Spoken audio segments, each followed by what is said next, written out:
तरफ से बैठक का आयोजन किया गया। बैठक में विशेष तौर पर संगठन के सभी सदस्य शामिल रहे। वह सब ने अपने अपने विचार विमर्श किए और सभी ने कहा कि भगवाधारी टीम आने वाली रामनवमी पर शोभा यात्रा की तैयारियों का विचार करने के लिए आज एकत्रित हुई है और उन्होंने कहा कि संगठन की तरफ से सब जन, सब देशवासी, हल्का वासी और हमारे बड़े छोटे भाई माताएं बहनें इस शोभा यात्रा में आकर प्रभु श्री राम जी के आशीर्वाद प्राप्त करें। भगवा ही हमारी पहचान है, भगवा ही हमारी शान है। इस भगवे पर कोई दाग ना लगे, यही तो हमारी आन है।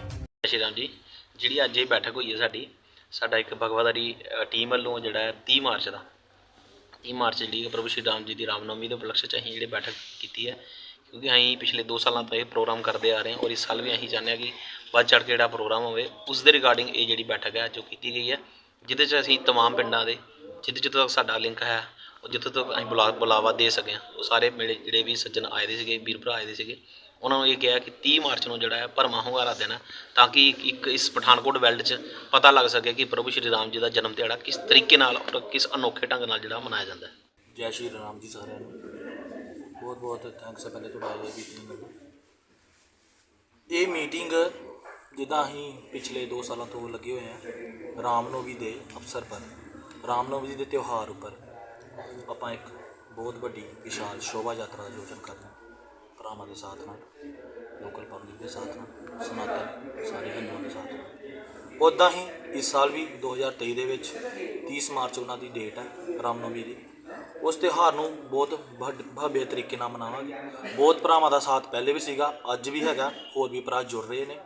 जिद्दां तादाद फर्स्ट टाइम 600 सीगी, सैकेंड टाइम 6000 सीगी, इस टाइम आपां जिहड़ा एस्टीमेट चलिया लैके वो 15 तो 20,000 के करीब है और ये करके भी दसांगे जरूर।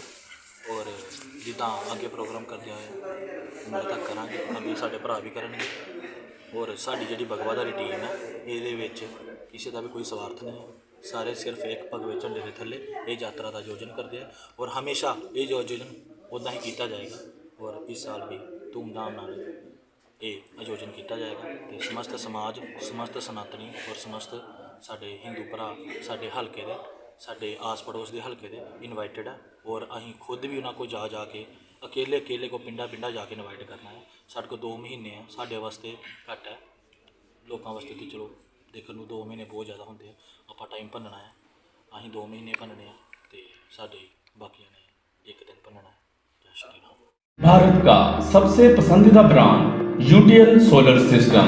सोलर पर चलाएं घर का सारा लोड, सोलर मोटर लगाकर पाएं डीजल इंजन से छुटकारा। सोलर लगाकर अपने मीटर की लिमिट रखें 600 से कम और पाएं बिजली कट से छुटकारा। संधू स्काई सोलर, एक ही छत के नीचे पाएं सोलर से हर जुड़ी आइटम। हमारे यहाँ पर on grid solar system, of grid solar system, hybrid solar system, solar water heater, solar street light, solar water pump आदि लगाए जाते हैं। अपने घर की छत पर स्कूल, धार्मिक स्थान, फैक्ट्री, रेस्टोरेंट पर सोलर सिस्टम लगवाएं और पाएं बिजली कट से छुटकारा। अब नॉर्मल बैटरी इन्वर्टर की जगह लगाएं solar battery inverter. Same rate पर आज ही पधारें संधू स्काई सोलर शोरूम में। जानकारी के लिए संपर्क करें संधू स्काई सोलर, पुल नंबर 5, नियर बिजली बोर्ड ऑफिस, सुजानपुर। अधिक जानकारी के लिए संपर्क करें 9888389420 और 7204201313।